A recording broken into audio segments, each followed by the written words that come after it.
Magandang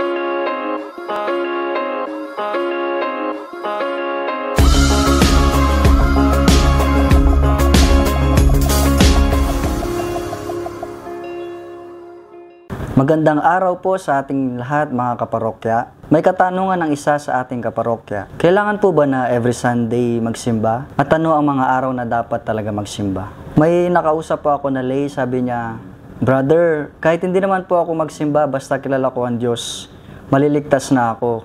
O kaya okay na po yun." Pero tandaan po natin mga kaparokya, even Satan kilala at alam niya ang Diyos. Sunday is a obligation. Yes po, every Sunday is day of obligation. Sabi nga, di naman araw-araw makakapagsimba, pero dapat na-fulfill natin ang obligation tuwing Sunday. At ito na rin ang araw ng mga pamamahinga ng mga nagtatrabaho. Sa pagtatrabaho nila ng Lunes hanggang Sabado, this is the day and opportunity to attend Mass. Brother, edi kung Sunday lang naman ang need na magsimba, edi hindi na ako magsimba ng weekdays. Bakit hindi? Kung wala ka naman ginagawa sa bahay, bakit hindi ka magsimba? Isang oras lang naman, minsan wala pang isang oras. Pero tayo ng mga seminarista, mga pari, mga religious, hanggang maaari makapagsimba tayo everyday. Kasi tayo ang mga prayer warriors sa mga lay. As a Catholic, we are obliged to attend Mass on Sundays and holy days of obligation. This obligation is rooted in the third commandment. Ito po yung ikatlong utos ng Diyos. Ito po yung keep the holy the Lord's day, which calls us to keep the Lord's day holy. Sunday obligation, Catholics are required to participate in the Mass every Sunday. Sunday is considered the Lord's day, commemorating the resurrection of Jesus.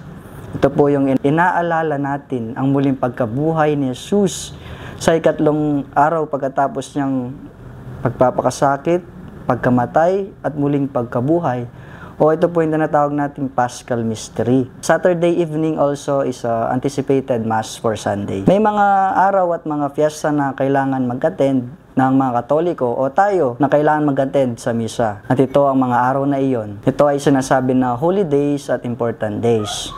Una, January 1st o yung Solemnity of Mary, Motherhood. August 15, the Assumption of the Blessed Virgin Mary. November 1, All Saints Day. December 8, Immaculate Conception. December 25, Christmas Day or the Nativity.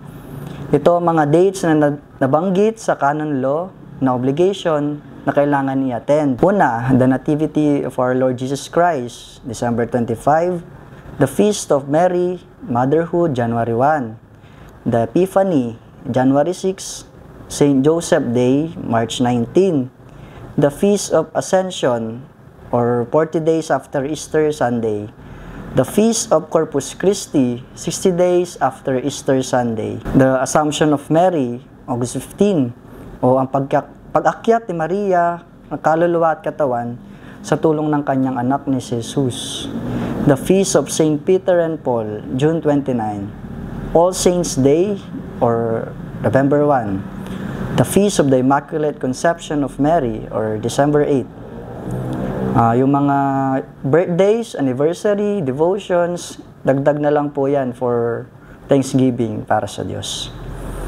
Ito naman po yung mga exemption. Kung ikaw ay may sakit, hindi ka makalakbay o may iba pang malubhang dahilan na umahadlang sa iyo upang pagdalo sa misa, nag-aalaga ka ng may sakit o nasa malayong lugar ka. Tandaan, ang pagdadalo sa misa ay hindi lamang isang obligasyon, kundi isa ring privilege at pagkakataon na makakatanggap ka ng biyaya ng Diyos at lumago sa pananampalataya at lalong mapalapit sa Diyos. Tandaan, ang misa ang siyang pinakamataas na prayer sa lahat. Ito ay ang regalo ng Diyos sa atin at dito niya pinapaalala na siya ay buhay magpakailanman. Amen.